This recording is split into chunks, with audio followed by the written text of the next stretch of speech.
Siyalamukela njalo bathandekayo kulesi sifundo saleli iviki kumpalakazi ngo-17 kusiya ku-23 isifundo esiqakathekileyo isifundo 13 indlela yokwahlulela. Mina ngikhuluma lani bathandekayo ngumfundisi Uhlelo.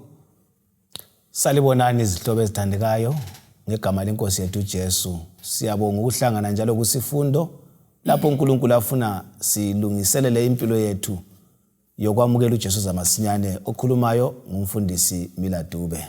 Ngiyalibingelela bathandekayo ngegama lika Jesu Kristu. Okhulumayo nguTalent Ncube. Salibonani bathandekayo ngegama lenkosi yethu Jesu. Siyamukelana njalo esifundweni esithinta indaba ezibalulekileyo ensukwini zokugcina.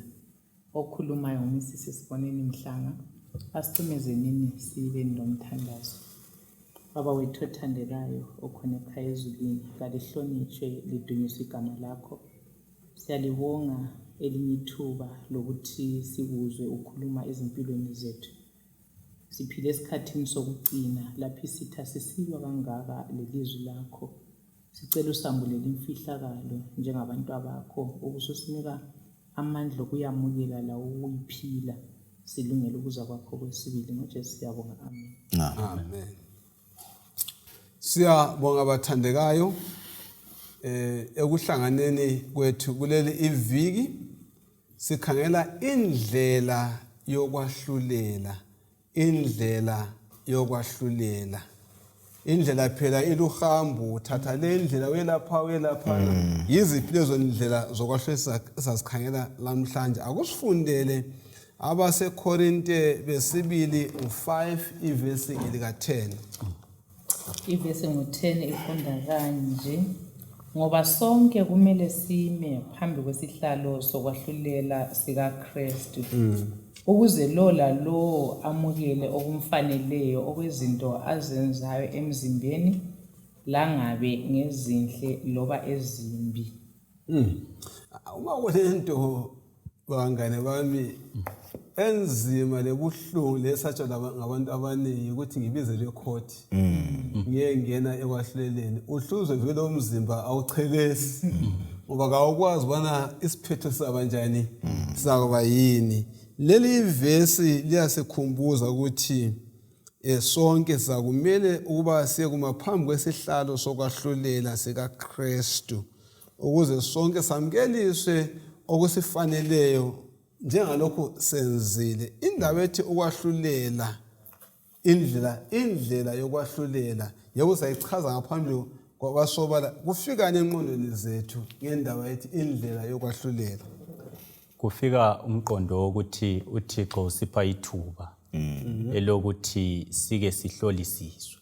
So nxa siza kuveza kabanzi sizabe siveza ukuthi kasothuba lokuthi sesabe, kodwa siphiwa ithuba elokuthi sihlolisiswe, sahlulelwe, kwenzela ukuthi sifakwe ezulwini, atsho ukuthi sikhitshwe.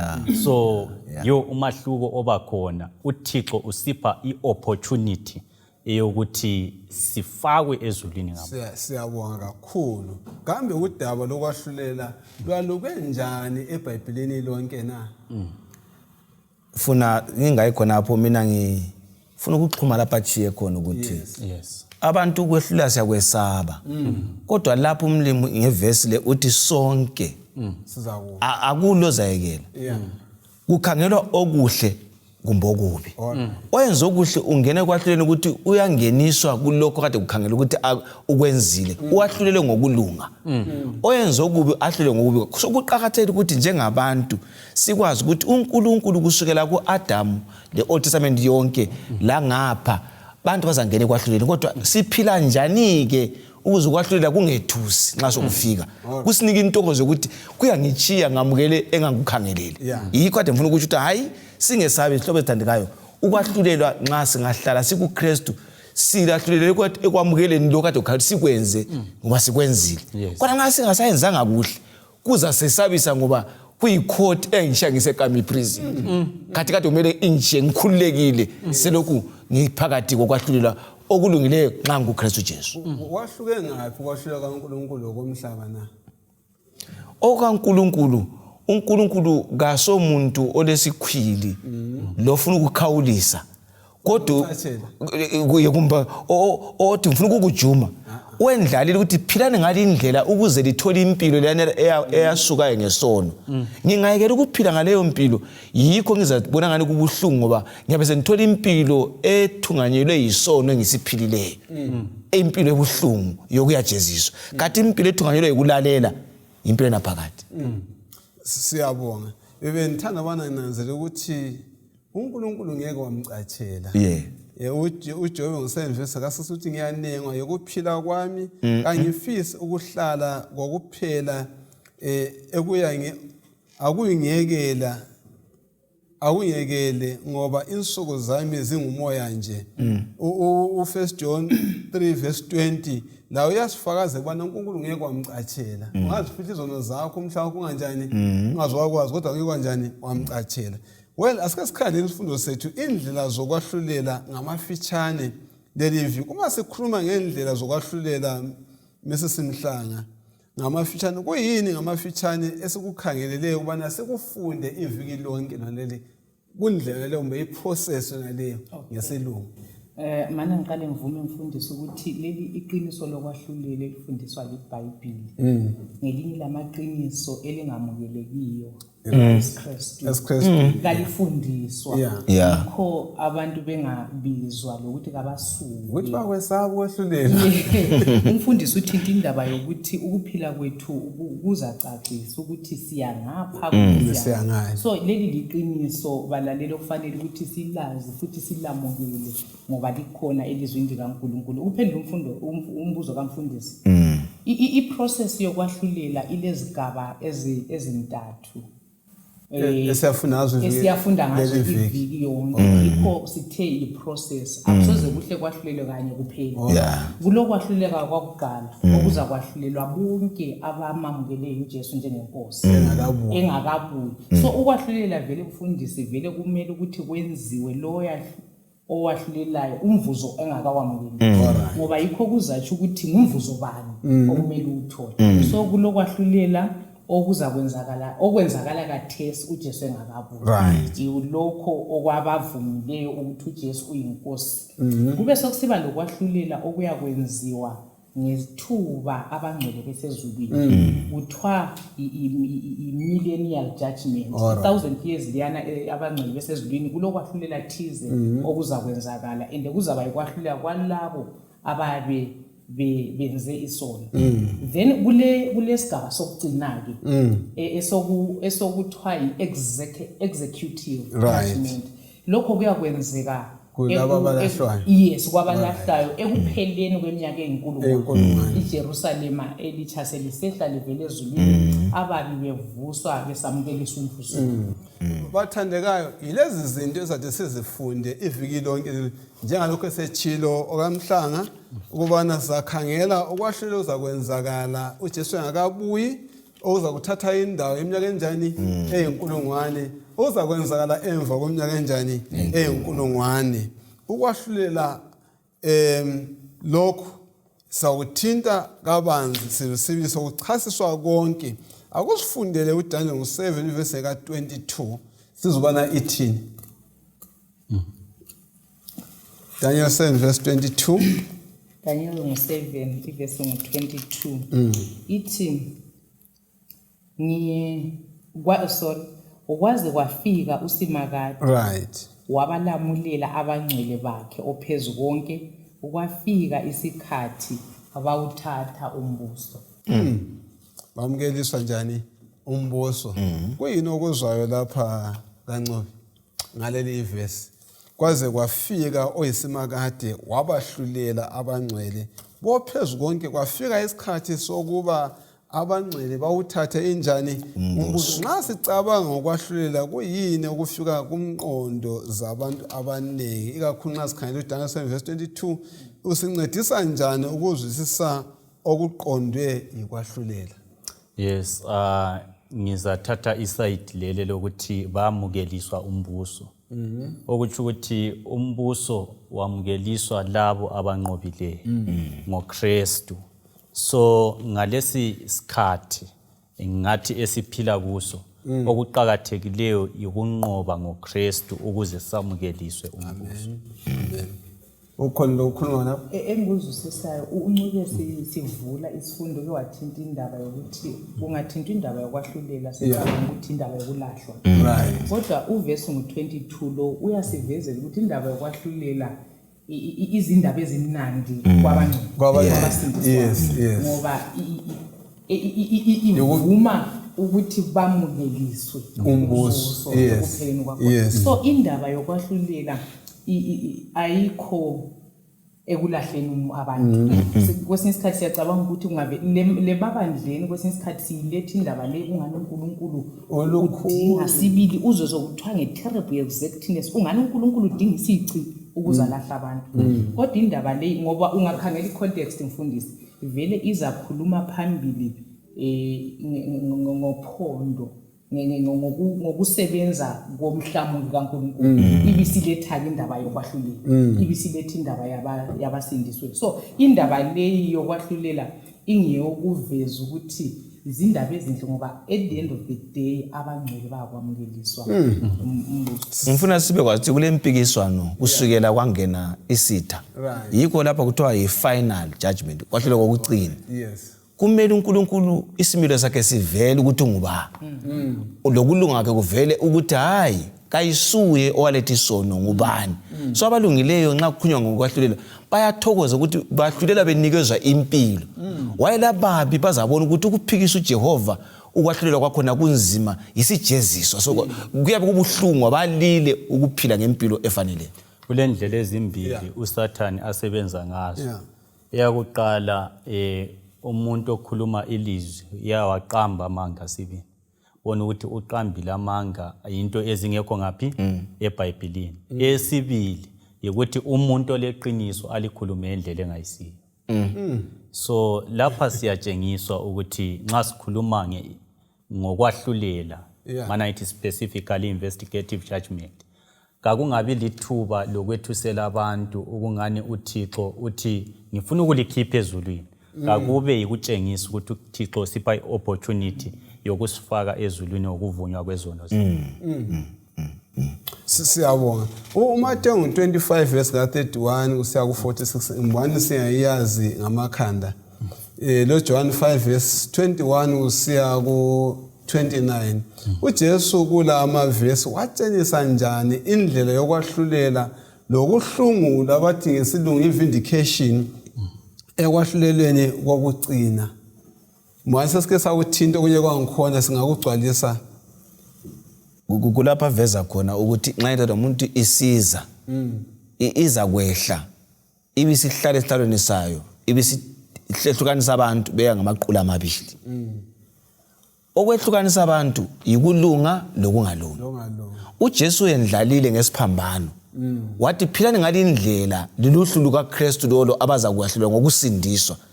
Bese sithi abaphikisileyo bangene kujezisweni. So uJesu nxa esiza ukwahlulela ukuthutsha kwakhe kuqamula abantu ababe maqembu amabili akumuntu abesefensini. Ukukhetha uJesu kathi usuphila ngaye kuza kwenza ukuthi ungene kusindisweni. Ukumphikisa balalela ababukeli kuzenza ukuthi uye kuluhlu lwesitha. So nxa uJesu ehlala esihlalweni uzabe usiyanga ngiyabe ngisiyanga angiphile kathesi ngempilo kaKristu ukuze ngiye endaweni eyiyo. Yazi indlela yokufaka ngayo la ngihle ngabona ipicture kaJesu esesiphambanweni emele kulamaqola amabili amele sonke kanye oza kuphenduka lokaphenduka athi wabona manje ozaba yimbuzi lokuzoba yimvu ozaba ngobunyama lokukhanya.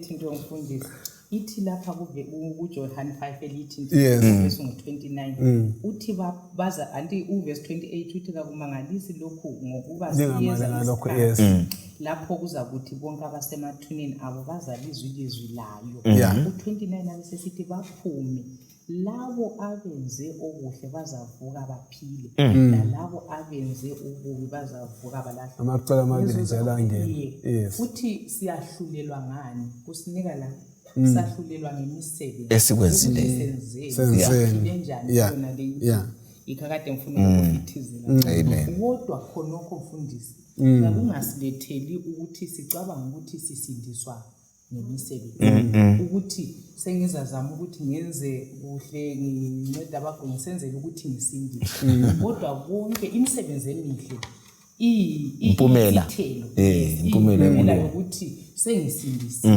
ngoba ngiyakuzwisisa ukuthi ngisindiswa ngomusa. uJesu kuza kwakhe kuphela achitha igazi izono abakholwayo konke bayamukela. So uyayikhumbula indaba esayithintayo eyesela leliyani elamukelwa nguJesu esiphambanweni. Yes. Kanti zange linika abantu ukudla, kanti zange ligcine isabatha, kanti zange kupho kwetshumi lamhla lokho esithi sela. Lokho esithi lise. Kodwa indaba yona liyani yasivezela mfundisi ukuthi sisindiswa ngomusa ukulunga kukaJesu. Nxa simamukela kuyabalela ukulunga kaJesu kithi uNkulunkulu asamukela. Bese siphila ke impilo elawulwa nguJesu. So kuyimpumela yokuthi sihlengiwe, sisindisiwe. Yikhwatsha ukuthi imisebenzi yethu iza kuthi ukuthi siqinisile yini ukuthi uJesu simamukele. Umusa njalo khonapho mama kawo awudiliza umthetho kaMlimi. Ungathi sisindiswa ngomusa ungasagcini umlayo uJesu awusamazi ngoba nguye uthi uma lingithanda. So umusa uhambelana lelizwi likaThixo ngoba umusa ukuthi thatha usindiso ungalifanelanga nxa uJesu sekuwe sugcina intando yakhe. Okay. Uthinta indaba yomusa. Yeah. Awuyibaluleka kabanzi indaba yokuthi sisindiswa ngomusa silusiswe ngokukholwa sibe sisahlulelwa ngemisebenzi according to Mtshumayelo 12 verse 14. Sisindiswa ngomusa. Ephesians 2 verse 8 or 9 uthini? Zama uqinisa kade likhuluma ngakho manje. Ephesians 2 verse 8 ifunda kanje.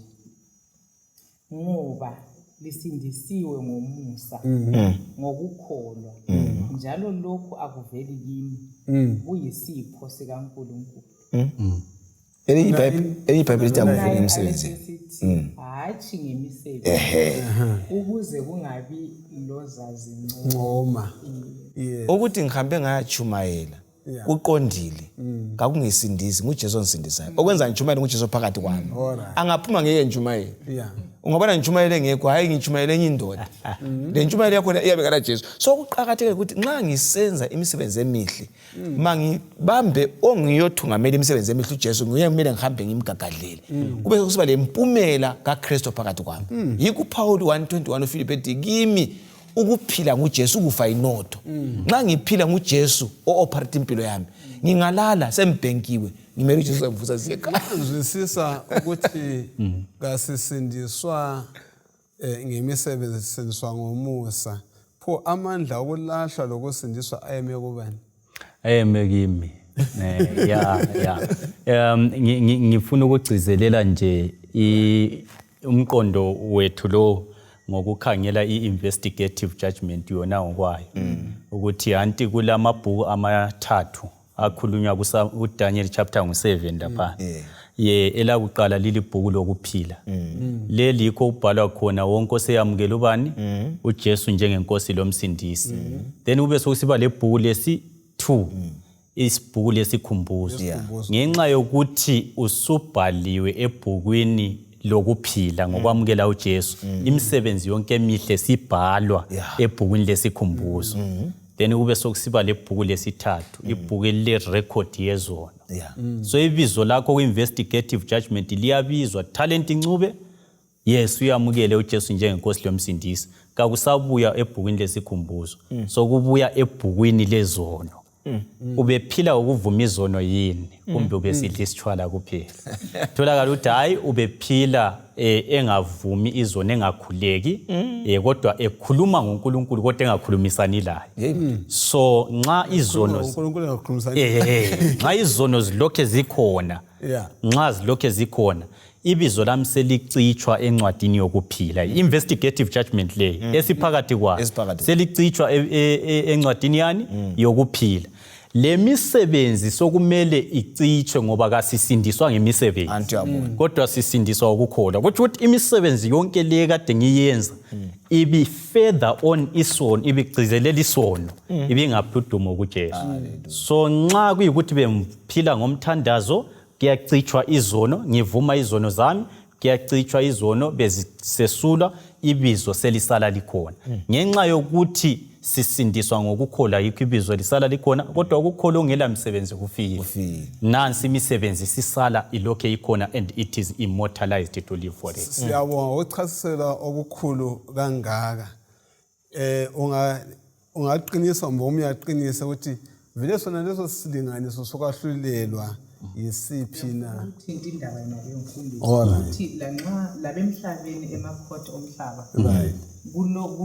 kulomthetho osetshenziswa ukugweba ukuthi wephule umthetho so lele kwahluleleni kaNkulunkulu kulomthetho oyiwo okhangelela ukuba isilinganiso ukuthi umuntu uyamukeleka kumbe so uyingozi ukuthi umthetho swadilizwa uyingozi enkulu kakhulu ngoba actually okwenza uJesu wabuya wazi ukufa kwakuyikuthi umthetho uyekudilizwa kwakuyikuthi umthetho uyekuguqulwa ngoba ngawumthetho wawuguqulwa uthi ukuthi ngawo Adam wathi sewonile umlimo wahle wawuguqula walandela wafithu Adam khona vele ungaba fedube ukuthi kuthiwe wena uyagwetshwa wephula umthetho okweqa iroboti ongazange wathi ukuthi iroboti ebomvu ingumthetho wamelanga uyeqa uyabuye qeyiphi ungazi lutho uyabuye qeyiphi iroboti so uNkulunkulu uthembekile siyangena kwahluleli ngalokho kumele sinjani sikwenze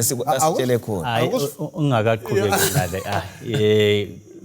ngifuna ukuthatha umqondo kaMrs Mhlanga kathesi nginje ngizalwa ngivele ngingela mandla okugcinani umthetho nxa ngizalwa ngiyisoni ukuzalwa ngiyisoni sokungenza vele ngenze impumela yokona eyikubulala soka ngizalwa umthetho ngiwugcina ngathesi ngenxa ukuthi sesizalwa ngapha uAdam sowawona so nxa sithi umthetho wasuswa uJesu esifa esiphambanweni kubeke njalo sitsho ukuthi uJesu wafela ukuthi ngiqhubeke umthetho ngingakwanisi ukugcina kuyabe ngela sizathu sokuthatha yes siyabonga singakhohle bana siphakathi kwendaba yokwahlulela ngithi akusifundele uDaniel 8 verse ka44 ka14 ingqondo yami sesiyakuthuka 14 yes ithi wathi kimi kuzathatha izikhathi zokuhlwa lezokusa eziyi-2300 lapho-ke indawo yokukhonzela izangcweliswa kutsha sizayingena livesi sisiya phambili ake ngikhanye lo Daniel 7 verse 9 kusiya ku14 uMatthew leza sayitshaya ngamakhanda lo Matthew 22 verse 1 to 14 Psalm 11 verse 1 lo 18 19 lo Psalm 14 verse 6 to 7 amavesi lawa asikhanyisela njani ngendawo yokwahlulela okuza kwenzeka phambi kokuza kukaJesu endlini yokwahlulela ezulwini njalo kulomutsho bani okwahlulela lokho sizahlanganisa la yena uDaniel 8:44 verse 14 okay mana siqale sithinte mfundisi ukuthi sike sathinta ukuthi iqiniso leli alamkeleki kodwa liselizwini kaNkulunkulu ukuthi ukuthi liliqiniso kufanele nje amaKristu sibe lazi uDaniel ngo7 lapha oyithinta uvesi 9 kusiya ku14 uDaniel wabonisa umbono wokwahlulela okwenzakala ezulwini uthi wabona uNkulunkulu ehlala izihlalo zezulwini zihlala wabona umdala wezinsuku ehlala wasebona izingwalo wasebona izingilosi enkulunkwane ziphambi kukaNkulunkulu wasebona izihlalo zihlala izingwalo zivula ingwalo verse 10 lebekho kusiya ku13 uthi wasebona onjengendodana yomuntu isiza kuNkulunkulu wafika wamukeliswa umbuso lobukhosi kaZimo so uDaniel uboniswa isikhathi le ivesi esiyifundileyo uDaniel 8 verse 40 Right. uthe ngemva kwensuku ezingu-2000 Right. indlu kaNkulunkulu Sanjululwa. so uveza uDaniel lapho seboniswa leso sehlakalo Leso sehlakalo, uJesu right. engena endaweni kupresence kaNkulunkulu ebukhoneni bukaNkulunkulu kuthi ukuthi wayengena Holy Of the holies. Yes. eqala ukwahlulela and njengoba uncubeke wasichazela lapha ukwahlulela lokhu kuloko kwenza lamabhuku impilo zethu lokho thina sikwenzileyo Yeah. and lokho kwenzakala indodana yomuntu ingakezi Right. yikho Yes. akade kuthi i-pre-advent kwenzakala uJesu engakabuyi usahlelwa bonke abavumileyo ukuthi Jesu uyinkosi. uMatthew 22 usivezela idili wenziwe idili kwathiwa ababizwe bonke basesummarize but indaba engithinta kuthiwa kwathi sebehlezi Right. kwasokungena umnini idili waqalisa ukukhangela Idili lingakaqali. Yeah. wasekhangela ababemenywe emthini Right. wasethola indoda engenamoya yomthini so yona leyo yimfundiso eqinisileyo eyokuthi uJesu engakabuyi kunokucutshungulwa thize kwezimpilo zabo bonke abathe bamthanda. All right. Then usambulo ke awuhluqethisele le ndaba kaSambulo 11. Kusambulo 11 uJohane abesetshengiswa ithempeli verse 1 abesesithi akumeje ithempeli ungameje imduli kodwa measure abakhonza Yes. Yeah. kusitshoni lokho kusitsho ukuthi izimilo lemisebenzi lezimpilo zabakhonzi ziyafakwa esikalini ziyafakwa ekwahlulelweni against umthetho kaNkulunkulu kubonakala ukuthi impilo zabo ziyayithobela intando kaNkulunkulu ziyahambelana nalentando kaNkulunkulu so le imbhalo yomthathu bathandekayo lababukeli labalaleli iyaveza ukuthi kulokwahlulela nxa kuthiwa usuku lokwahlulela kakukhulunywa ngosuku olodwa sike safunda uMateyu 25 ukuthi uJesu uzakwahlukanisa imbuzi kakusoze ukuthi uJesu efike emkhathini elayinisa abantu wena wenza lokho umuntu aphendule wena wasusenzani wena hayi kodwa imfihlakalo yesiprofeti sikaDaniel ithi indaba yokwahlulela iqalile ngo-1844 ungayifunda kuhle ukuthi iminyaka leyo kuthiwe ingu-2300 iyavela ukuthi nxa kwasukela umthetho uphiwa ukuthi amaJuda abuyele asuke emgqilini aye kwakhe ithempeli iyaqalisa khonapho singayibala kuhle iphelela ku-1844 uDaniel abesesithi ngasembonwe njengendodana yomuntu engena usisho ukuthi uJesu ngo-1844 wangena endaweni engcwele waqalisa iphase yokwahlulela okuthiwa yi-pre-advent. Right. Indaba ezinhle balalela babukeli yikuthi uSambulo ngu14 verse ngu6 no7 uthi ngase ngibona ingilosi ndize emkhathini ilevangeli indaba enkulu ukuthi ngemva kokulandiswa kokuthi uNkulunkulu uqalise ukuthi ahlulele umhlaba ngo1844 indaba emqoka livangeli lihambayo kuwe lami lithini ukuze phela utholakale ukwahlulela useluhlelo olobubelo lukuJesu yamukela uJesu mesabeni uNkulunkulu kumele umhlaba lami ngikhuluma nawe simesaba uThixo nxa sisaba uNkulunkulu mzwane sizasamesabe sengumngani wethu simesaba ngokumlalela sesiza siyamamukela singena embusweni oyenkazimulo nxa sikhuluma ukuhlanjululwa kwethempeli njalo kumele sinanzelele ukuthi lapho uJesu ekhona endaweni engcwele kathesi engummeli wethu uhlanjulula ithempeli ekhaya ezulwini kuyikususwa kwezono lalapha emhlabeni ithempeli lingumzimba wami lo wakho kumele lihlanjululwe kumele umuntu aphile ngomthandazo aphile ngokuthi isono kasisuswe empilweni yami why ngoba sesimeja ezintweni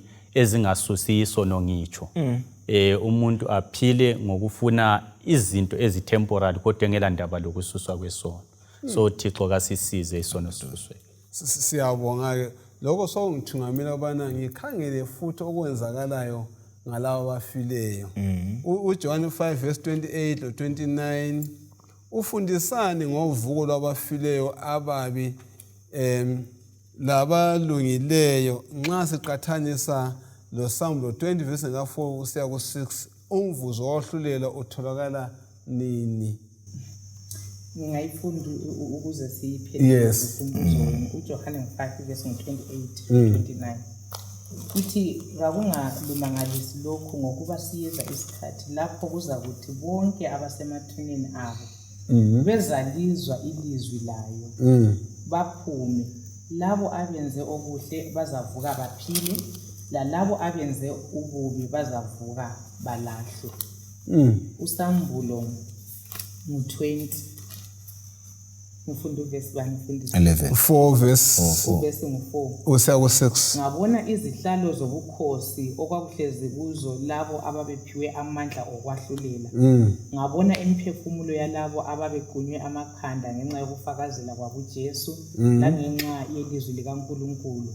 Babengasikhonzanga isilo loba isifanekiso saso, njalo bekwanga uphawu lwaso emabunzini abo loba ezandleni zabo. Bavuka njalo baphila njalo babusa loKristu iminyaka eyinkulungwane. Uverse 11 abesesithi ngabuya ngabona isihlalo sobukhosi esikhulu kanye lalowo owayehlezi kuso, umhlaba lomkhathi kwabaleka phambi kwakhe akwaze kwaba lendawo yakho. Ngasengibona abafileyo abancane labakhulu bemi phambi kwesihlalo sobukhosi, kwasekuvulwa izincwadi. Kwavulwa enye incwadi eyincwadi yokuphila. Abafileyo bahlulelwa mayelana lalokho ababekwenzile okwakulotshwe ezincwadini. Kuthini ke ngokuthi bathola umvuzo wabo nxa sizwa lamavesi? uJesu nxa esiza isihlobo esithandekayo Uza khona phane thutsha njengokutsho kwethu kwehlukanisa amaqembu amabili. Kulabantu azabathola bephila belungile bayaguqula imizimba. Abafileyo belungile bayavuswa. Ababi abafayo kabavuki. Aba abaphilayo babulawa inkazimulo kaJesu. uJesu ke sethatha labahambe. Yikho lapha kuthiwa khona kwehlukaniswa abantu uthi ngabona bebusa loKristu ngenxa ukuthi bafike bamukelwa, ngenxa ukuthi bephila kade belungile, befile belungile bavuswa, sebesiba liqembu kulovuko lakuqala olukhulunywa la ngalo abantu abaphile ngokuphila kukaKristu abakunikezwe ngelizwi likaNkulunkulu. Then uvuko lolo sokuthi ngasengizobona futhi ngulala abantu abaza kuvuka after 1000 years. Yikho sithi thina bazalwane ukuthoniswa lokhu kukhona, kodwa ke sebenzela ukuba sekulungeni uvuke uqala. Omunye wazathi entela so ngokukhuluma wathi ungabona uvuka ubona iJesu selimoyeni kudala useli selibuye kwesitudi soJesu. Vuka ubona uJesu esehle ungabona iJerusalem. ungabona iJerusalem.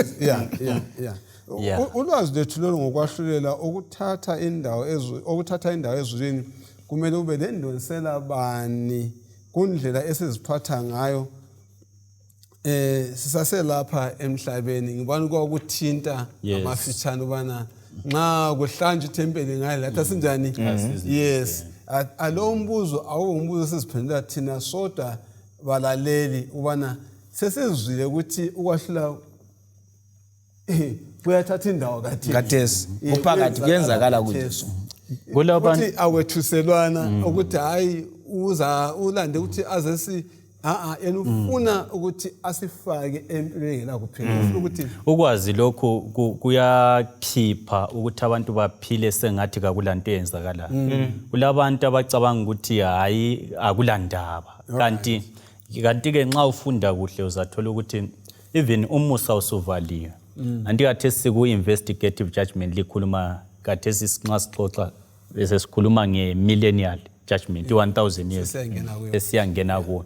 So khonokho ukuthi kule investigative judgment kathesi kusincedisa ukuthi silungiselele isono sisuswe, lokhu sisahlala siugcizelele isono sisuswe, ngoba nxa umusa uvalwa kuthiwa uJesu nxa ebuya azabafica bephila. Umusa usuvaliwe laphana, kuzamele bonke abangcwele baphile phambi kukaThixo kungela mmeli. Anti kade silo mmeli umusa usavuliwe. Kodwa umusa suvaliwe bonke abangcwele kuzamele baphile phambi kukaThixo kungela mmeli. Sebesima ngezimilo zabo. Sebesenza kanye lokhu Jesu akwenza azabuye lapha okwakuqala. Wama phambi kukaThixo kungela mmeli esima ngesimilo sakhe. So Jesu nxa ebuya uyasifica izimilo seziguqukile sezifana lezakhe kodwa imzimba ingakaguquki. Ebuya kazi ukuzoguqula izimilo, uzothatha abantu asebeguquke izimilo abese baguqula imizimba sibe sesiye ekhaya ezweni. Siyabonga uhlawathinta okwahlulela kwemillennial lokhwana. Njalo ko sichilo balalela ukuthi sathinta into ezingaki ezintathu amanyathelo amathathu. Sesithintile ngokwahlulela uJesu kanjani engakeze. Asike siboneni ukwahlulela khona okweminyaka eyinkulungwane emva kona Jesu sebuyile. Kuyini esikufunda ngayo nxa sikhangela incwadi yabasesizwe ngo4 verse ka16 lo 17 lo John 14 verse 1 to 3 lo Psalm 21 verse ka1 kusiya ku3. uThesalonika uyasitshela usuyivulile uzasikhumbuza nxa usivula kuhle isibalele. uThesalonika bokuqala ngo4 ivesi 16 lo 17 ngoba inkosi uqobo izakwehla ivela ezulwini ngelizwi elikhulu ngelizwi lengilosi enkulu la ngokumemeza kwecilongo likaNkulunkulu ukuthi abafileyo kuKristu bavuke kuqala. Emva kwalokho thina esisaphilayo njalo sichiwe sizahlithwa kanye labo emayezini ukuba sihlangabeze inkosi emoyeni. Ngakho sizahlala lenkosi kuze kube nini. Siyabonga. uJohane 14 verse 1 to 3 ingoma esihlabelayo. Lezo zimo zinganjani masingakhathazeki khona kubani la kimi. uPsalm 21 verse 1 usiya ku3 sibona eJerusalem selinjani selisehla. Right. Ufuna ukuthi sike susise lokho. iBhayibheli lifundisa ukuthi kuyini okuzakwenzeka ekuzweni kaKristu. Kungani abangcwele kumele babe lokuhlanganyela ekwahluleleni kweminyaka eyinkulungwane njalo kuzafunda ku1 Corinthians 6 verse 2 and 3. Umsebenzi wokwahlulela lo ujongeni njalo kunika thuba bani kwabangcwele kubana benzeni na. Asike sixoxene ngayona le imibuzo embala enthengathi angathi mbona uzayiqala.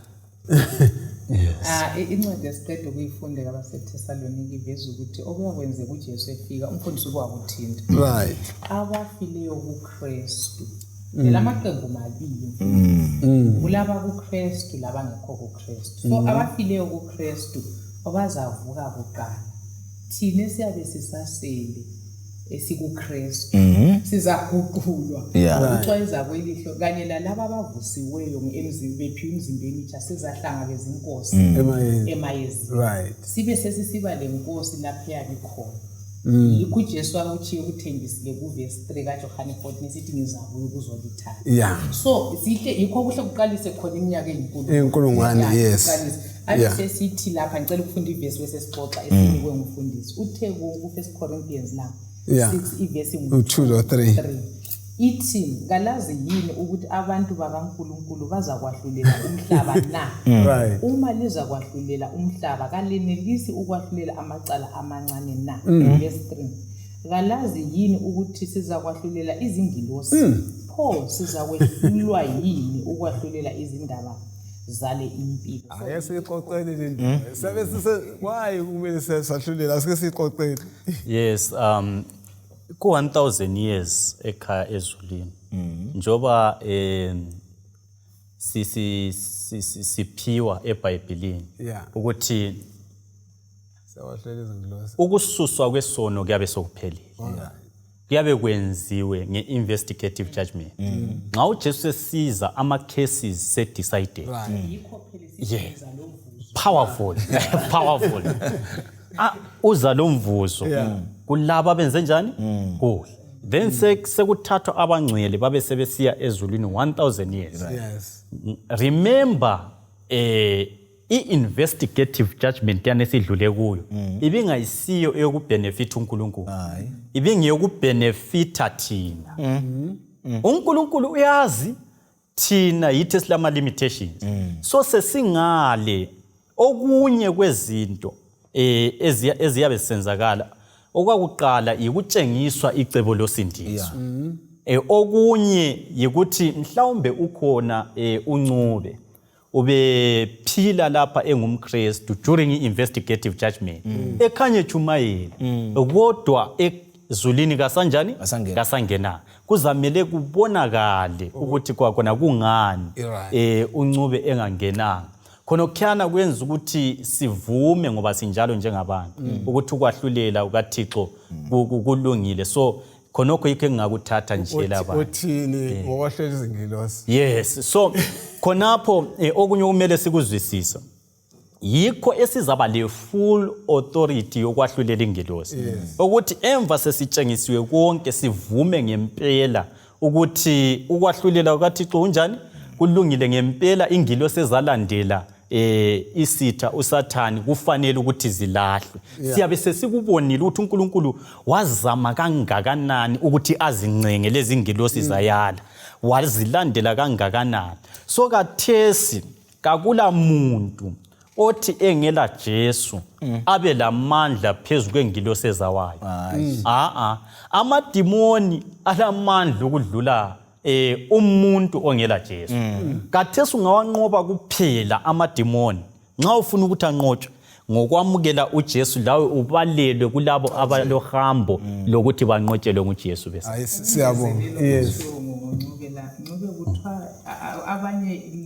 lolu hlobo lokwahlulela lesi sigaba basibiza bethi i-review alright yes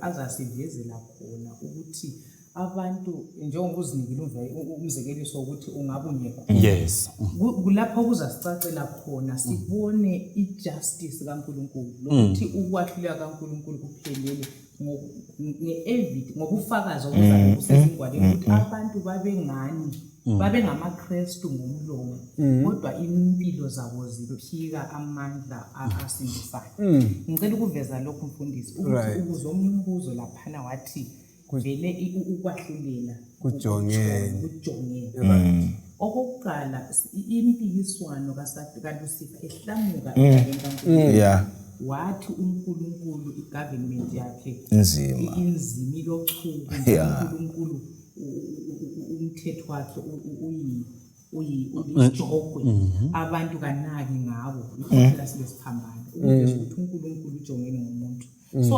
ukwahlulela i-universe yonke ikhangele impikiswano ekhona so wenza uNkulunkulu vindicator kuyamhlungula yes ubeka uNkulunkulu esigabeni ayiso ukwahlulela ukuthi onguye omubi ngubani phakathi kokubi bonke okwehlela uplanet Earth uyachaya egcekeni omubi lolungileyo uyachaya egcekeni kube sokusinika futhi ukuthi uNkulunkulu karigi yes bantu bamamukela uJesu abantu bayiphila impilo yokuphila so i-evidence yempilo zabantu emabhukwini izachaywa ivele ukuthi hayi laba nanga anti wayethela umthetho awugcinile namba bawugcinile yes so amanga kaSathane wonke avela ekwahlulela so nxa sitsho isizathu sokuthi siyekwahlulela izingilosi yikuthi samukela uJesu njengomsindisi sabanqoba isono sika Sathane athe kasinqobeki so umlimi bathi labo theka banqobe njani sebemele bekwehlulele wena obuyele isono asobungcwele ukukhuluma amavesi kodwa ulenzono singabe singakuboni kathesi uchumayela phambi kwabantu kodwa imuli yakho iyihlukuluza madoda siza kubona nge-review so kathesi kusese investigative judgment silungiselela ukuthi uJesu nxa esiza lathi sibe ku-review kasilungisise ngoba kungabe kungacaci kodwa siza kubona sesishiya kanti ukungezelela kulokhu yikuthi yikuveza ijustice singathi kuyimfundisi ukulungisiswa yeah ukuthi uNkulunkulu ufair abalahliweyo abalahlwanga nguNkulunkulu sathana accusation yakhe ukuthi ngala uyazilahla abantu uwakuza umbuzo uncube wawuphendula ngawani wasithi ukusindiswa kwambili kwene ezandleni zikababa so ukwahlulela kuyaveza lapho ukuthi uNkulunkulu olahlwayo wenze ukukhetha osindiswayo wenze ukukhetha so akuzaveza ukuthi ukupanishwa ngokulahla kwabalahlwayo akusochukulu nasifuna ukubona wena abalahlwayo ukuthi kanti isiphetho sangikhona singaphi u2 Peter 3 verse ka10 kuya ku13 kodwa sakhuluma lokho zenu usayivula bengicabanga ngamazwi kaNcube lapho ukuthi okufihliwe kuza njani kuzavela sakubona isikhathi umumba wakhona nanofihle emasimini yikho phela ingoma esihlala njengombani ukhazimula zonke zoba sobala indaba ayikhulumayo mina ngathi ngikhula udadewethu engimlandelayo sanika umumbu kuyahlanyela sasijayela ukuthi kungalinywa ukuthi uhambane eqabangela phezulu sifuna ufuna umbuye phansi so sathi sisi umbulo omnengi kakhulu sihambe siyegebhela umunye omningi lapha sisele umbitshwane bese siqeda masinyane umama wabo ukuthi lina abantwana liqayile lathutsha sathi yewada ayisizabona lani izulu after 7 days wakhamba ukuthi buyani nga sica kule nswazi kuyinto umumbuzo uphuma izijumba saphonga ujikela akulanto efihlakele engasozibonakala uThixo uthi zonke zoba sobala so uqiniso uNcube isikhathi sokuvuma izono kathesi ngingathi kangibonakalanga ngisehoteleni ambonakalanga ngidampa laphana kodwa uThixo konke ukubhalile uyakwazi siyabona u2 Peter 3 verse 10 kuya ku13 ithi lapha kodwa usuku lwenkosi luzafika njengesela amazulu azanyamalala ngokuhlokoma imimoya izaqothulwa ngomlilo lomhlaba lakho konke okukuwo kuzachabalaliswa njengoba izinto zonke zizachithwa ngale indlela lina kumele libe ngabantu abanjani na kumele liphile impilo engcwele leyo kumesaba uNkulunkulu lisalindele usuku lwakhe liphangisise ukufika kwalo lolo suku luzaletha ukuchithwa kwamazulu ngomlilo njalo imimoya izancibilikiswa yikuchiswa sike sakuthinta nxa ukhulunywa ukuthi singabantu abanjani into zonke zancibilikiswa uNkulunkulu ebudeni bezikhathi uconjwa njengomuntu onjani abantu bebembona umlimo kudala olechuku phela wasithi ungavela uwone ukhande ngamathi khonapho uAdam eqeda kwathi waphuma uzahlala uthini so wayebonakala njengomuntu ongalathando olechuku kodwa ke uNkulunkulu ngesigaba lesana wasebenza ngaleyo ndlela anti imicabango yethu ayifane kamlimo wabuya thina sesigabeni esihle sothando lesiphambano lokho siwona ukudlula abayizulu thina silembhalo ebhaliwe ukuthi sifunda kodwa sikhamba khona phana bahamba khona sidlule bona so uchuku esilubonayo isona esigqoka isona kwesibona uchuku umlimo ulothando iko singaba lothando zamuntu lothando ulamandla bora khuluma extreme anti uNkulunkulu bonakala engani ulochuku namhlanje babona wahle wayinetha ngomlilo iflood amanzi namhlanje uhle ethandweni lolu so uhanjwe wagaba ngayo sesiphinda sicabanga sithi uNkulunkulu lothando uyabutha zonke uyamukela loba yini khona lokho kwencourage ukuthi abantu ukuthi bangaziphilela loba ngayiphila ngeke lo munye umfana mfundisi yena ukholwa ukuthi sasikhuluma indaba yokuza kwesibili kaJesu abantu abafanele ukulungiselela hayi bona vele akakuvuma ukuthi kuchunywa indaba ezinjalo zethusa abantu bagcina bephila ngefiye kodwa abantu abatshelwe ngothando uNkulunkulu uyabathanda uJesu wabafela baphile ngakhona but sisengozini singabe sithathe sona lesi sigaba sizaba sengozini ngoba luyini uthando kungela justice right so wenzakalani khona ukuthi wenzakalani uthando olungela kulunga lokulungisiswa okungela thando kwenzakalani ukuyaba ichaos uHulumende ngathi uyathanda abantu abakhupha abantu ejele uthando lami phuma ejele sidilizana asabophi umuntu kungaphileke lizweni kusephula umuntu nganga so nxa esiyejele luthando ukuthi hayi lokhu kukhuphe kuphamanisa impilo yethu uphile labantu kuhle so umlimo luthando ukuthi alethe isigwebo ukuze abantu bambone ukuthi nguNkulunkulu olempilo enhle bese sikhetha ukuyiphila. Ngifuna ukukhuluma hayi ngamandla amakhulu la eliwatshoyo mfundisi. Ngifuna ukucomba into ezintathu kuphela. Okay. uAdam uthando njoba umfundisi esithi okwenza sibone ucuku ukuthi emehlweni ethu kugcweleni isono. Kodwa nxa sesilamehlo kaKristu even ekususweni kaAdam ensimini sabonani uthando lukaMlimo ngoba uNkulunkulu okwenza wasusa uAdam ensimini ukuthi uAdam wayesedle isihlahla sokuphila isihlahla sokwazi okuhle lokubi wangena esonweni uSathane wayefuna aqhubeke adle esokuphila abe sephila inaphakade esesonweni uNkulunkulu ngothando wathi suka ngaphi engadini uSathane yena ngokwakhe uNkulunkulu wamxotsha ezulwini ngothando ngoba esazi ukuthi ngenxa yokuthi sesesonweni izulu lizaba yithotsha ezulwini kuhlala kuthokozile kuNowa kwakuluthando ukuthi babhujiswe ngoba babeyale ukulunga lakithi siphiweke ukuthi silungisise kusesekathesi ukubhujiswa kwethu nxa siyalele esonweni kuzabe kuluthando lukaNkulunkulu ngoba ngeke siye ezulwini sinamathelwe isono izulu liyaba yithotsha. Uthe ukubhujiswa kwethu awufundile uSambulo 20 verse 5 ngithatha endaweni yokubhujiswa kwethu u11 usiya ku15 yes uvesi 5 uvesi 5 ithi iningi labafileyo kalivukanga right kwaze kwaphela iminyaka eyinkulungwane lokhu ikuvuka ekufeni kwakuqala. Yes, u11 usiya ku15 ngabuya ngabona isihlalo sobukhosi esikhulu kanye lalowo owayehlezi kuso umhlaba lomkhathi kwabaleka phambi kwakhe akwazi kwaba lendawo yakho ngasengibona abafileyo abancane labakhulu bemphambi kwesihlalo sobukhosi kwasekuvulwa izincwadi kwavulwa enye incwadi eyincwadi yokuphila abafileyo bahlulelwa mayelana lalokho ababekwenzile okwakulotshwe ezincwadini ulwandle lwakhupha abafileyo ababekulo ukufa leHadesi kwakhupha abafileyo ababekukho umuntu ngamunye wahlulelwa mayelana lalokho ayekwenzile ukufa leHadesi kwaphoselwa echibini lomlilo ichibi lomlilo liyikufa kwesibili uma umuntu ibizo lakhe lalitholakala lingalotshwanga encwadini yokuphila wayephoselwa kulelo chibi.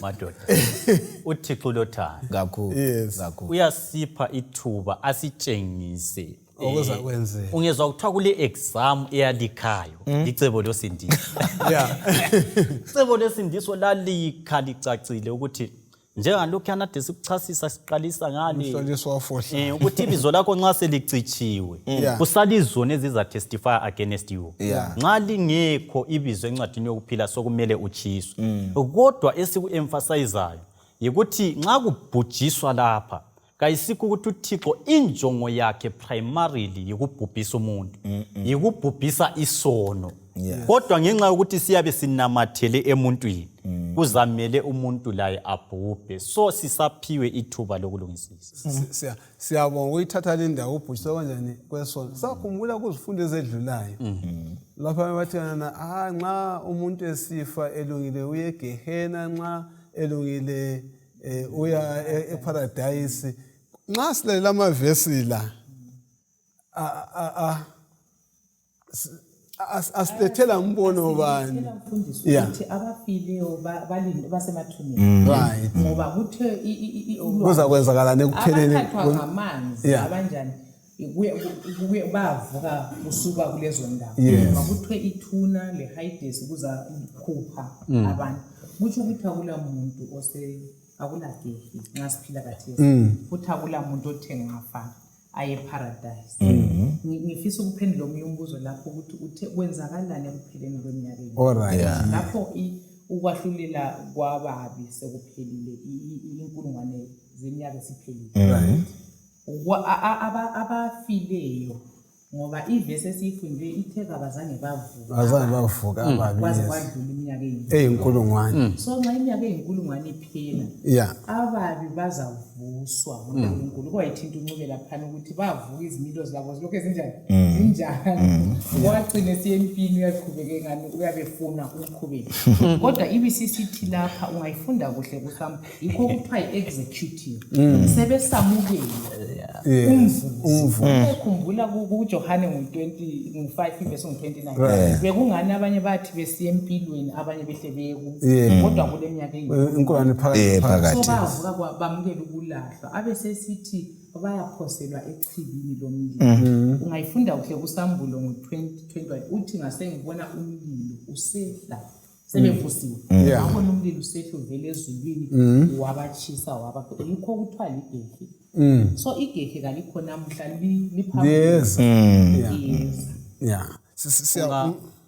yes alright abe ufuna ukuthi ngcono befuna ukuthi nxa sikukhuluma so ngani into engasoze iyenzakala and ngani kakumake sense abanye baze bathi bona kungavuma sibili ukuthi umuntu wathathwa ngamanzi aphinda phenduke uqhwela phambili ngenkulumo yakho ingani asozokwenzakala sithini ngokuxotshwa kwaSathane ezulwini sithini ngoAdamu sithini qedisa indaba yakho so abanye bakubona ngani abanye bathi ngescience kakuvumi ukuthi kube nje kodwa esikunanzelelayo ukuthi kuzenzakala ngoba uNkulunkulu ulamandla nxa wawehla uJesu kwakuqala wabuya ulamandla ukuthi labo futhi baphume bakhafule lokuzeni so you are not limiting God you are limiting your mind your mind is limited to understanding ngenxa yesono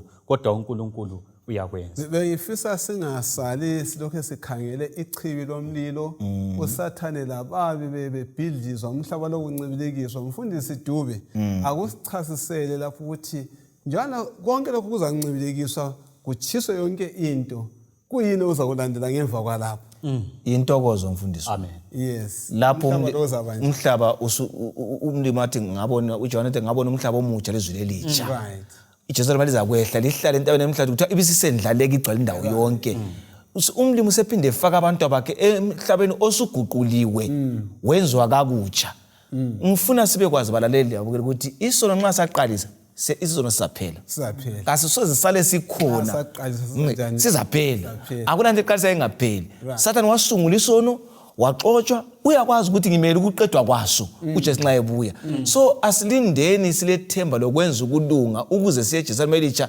nomhlaba omutsha sithokozele uJesu wethu owasifele eCalvary wasinika indlela yokubuyela uzongikhumbuza isaga sesentwini ethi kungaphile kwenjani uyahlola lesono uzasiphelela bathi kuyaphela sibi yes singagwabi ngento ephelayo kuyaphela ngithokozwa indawo othi intokozo Mrs Mhlanga kuyini ongasitshela khona mayelana lentokozo ngemva bona sesizwe indaba zokwahlulela zonke lezi kuyini ongasitshela khona amafitshane siphithekile ukuba emuzini ongcwele ungayifunda uSambulo 21 verse 1 kusehla ithi inyembezi ziyakwesula kuba khona ukukhala kuba khona umsizi kodwa nxa sibizelwe kuphileni kuyona le impilo yakathesi namuhla asilamukeleni ilizwi kaNkulunkulu ukuze sizuze ukuphila kusasa siyabonga ngizayiletha kumdala kuyini ongakutsho ubususikhulekela uJesu wabuya kwakuqala wafa wavuka